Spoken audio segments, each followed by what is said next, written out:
Sortiment, ktorý tu ponúkate, je pomerne široký. Vidím, že vo fľaškách tu ponúkate v dvojdecových aj alkohol.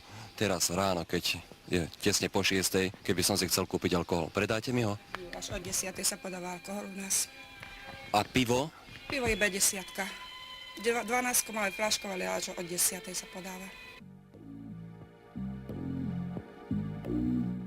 Vy kde robíte? V OSP, A čo tam robíte?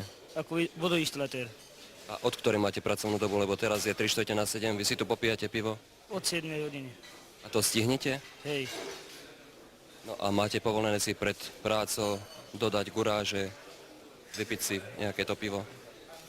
tak to nie, no ale Viete, že aj z 10 stupňového piva pri detekčnej skúške alebo pri skúške na alkohol by ste nafúkali? áno. A u vás v zamestnaní vám nikdy nerobia takéto skúšky? Tak niekedy sa stane, že hej, dávajú. Nie je to dosť nebezpečné? Robíte s okružnou pilou, s ďalším polešení chodíte a vy si tu vypijete pivo, že sa tým znižuje vaša schopnosť pracovať. Nezdá sa vám? Áno. Vy ste murár? Áno. A tiež, ako vy si môžete dodať guráže, vypiť si nejaké to pivo ešte pred zamestnaním? Tak ja si myslím, že jedno není až tak moc. Ďalší diváci, medzi nimi občania z Piešťan, nás žiadali, aby sme sa prišli pozrieť do hostinca u Drličku na Vrbovskej ulici v Piešťanoch, ktorý počas pracovného dňa býva preplnený zamestnancami z neďalekých podnikov, ktorí tam vysedávajú a nikomu v práci nechýbajú. Pozreli sme sa aj tam a výsledok? Z ktorej ste organizácie? Pozemné stavby Trnava. A čo tu robíte teraz, keď je o 10 minút 11? Na 10. som. 10. je pivo? Mal som párky a pivo, jedno. A čo robíte v práci? Aká je vaša profesia? Pokrývač. Pokrývač? Áno, No a vy máte povolené v pracovnom čase požívať pivo? prší nám do práce, tak to čo budeme, kde robiť? Takže už sa ani dnes v práci nedostanete. Ale dostaneme sa ešte, kde stane pršať, tak pôjdeme robiť. No ale už ste vypili pivo. Na jedno. A máte povolené? Čo by som mal? A vaši kolegovia taktiež sú z pozemných stavieb? Vy ste odkiaľ? Pozemných stavieb. A vy? Takisto. A vaša profesia? Tiež pokrývač.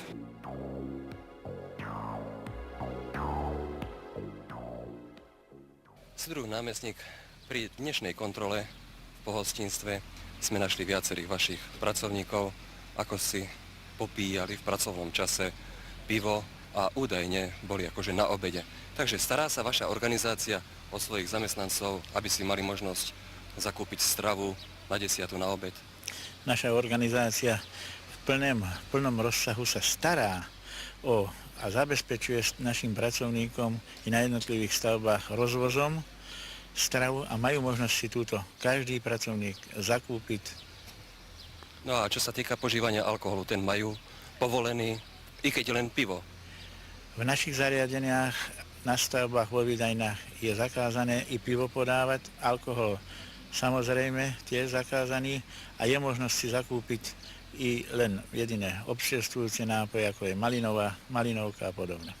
No a v danom prípade sa ďalej vyhovárali, že keďže poprchalo alebo pršalo, že nemôžu pracovať. Takže v takýchto prípadoch organizácia poskytuje alebo dáva náhradnú prácu, pretože oni hovorili, že čo máme robiť, že prší, už sme pokrývači, takže nemáme aj tak čo robiť. Príslušný majster na stavbe HSV je povinný týmto pracovníkom zabezpečiť náhradnú prácu. No takže v danom prípade zrejme nezabezpečil. No a čo budete teda robiť, aké opatrenia príjmete v danom prípade? V prípade, že nezabezpečil, vyvodia sa z toho závery, jak zákonníkom práce, podľa zákonníka práce, tak i závery v prípade budú predvolaní na závodný výbor, jestli sa jedná o členov strany. Pohovorí si s nimi základná organizácia strany.